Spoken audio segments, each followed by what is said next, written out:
Bienvenue à toi dans cette nouvelle vidéo. Te voilà sur le point de t'équiper de la deuxième bouée essentielle pour identifier nos émotions. C'est parti, plongeons sans plus attendre dans le monde des émotions primaires. Il en existe 6. La joie, la colère, la peur, la tristesse, la surprise et le dégoût. Sache que l'émotion est brève, intense et impulsive. Son délai est court, juste assez pour délivrer son message. Si en revanche l'émotion perdure, c'est soit parce que le message n'a pas été écouté, soit parce que je ranime continuellement l'histoire dans ma tête afin de l'entretenir. Donc je ne suis plus dans l'émotion, mais je tombe dans l'humeur.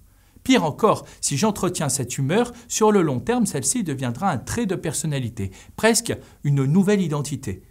Lorsque nous ressentons une émotion, que ce soit la joie, la colère, la peur, la tristesse, la surprise ou encore le dégoût, c'est comme si une lumière s'allumait en nous.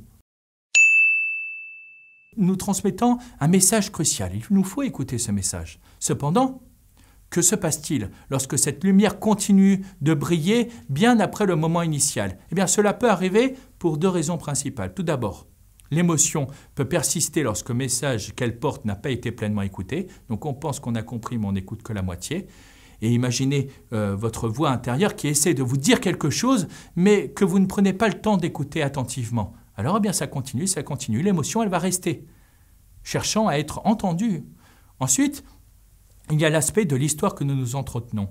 Imaginez que l'émotion soit une histoire éphémère qui se déroule dans votre esprit. Si vous continuez à la répéter, à la revivre, et à la répéter et à la revivre, eh bien, même vous la répétez à vous-même, et puis même vous pouvez aussi la répéter aux autres pour encore augmenter ce schéma-là, vous ne faites que raviver les braises de cette émotion.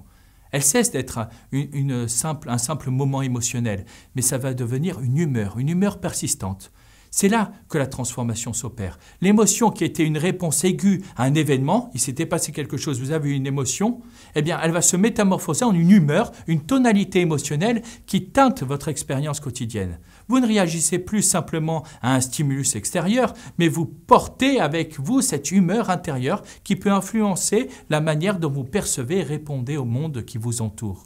En somme, lorsque l'émotion perdure, c'est comme si nous laissions le message non écouté ou que nous continuions à rallumer le feu de l'histoire émotionnelle. Cela nous entraîne dans le territoire des humeurs où notre expérience émotionnelle devient plus complexe et durable. Prenons l'exemple de Denis, un passionné de basketball qui manque un panier.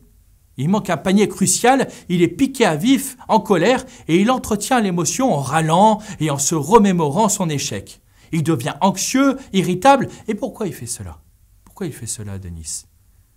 Eh bien, il fait cela parce que, bien sûr, vous avez quelqu'un qui est là, en colère, énervé, etc. Est-ce que vous allez lui dire quelque chose? En fait, s'il fait tout ça, c'est avant tout pour protéger sa personne. Parce que, dans ce cas-là, personne ne viendra lui dire « Allez, quand même, fais un effort, applique-toi. » Parce que, vu dans l'état qu'il est, on ne va pas en rajouter. Et c'est ça qui est préoccupant.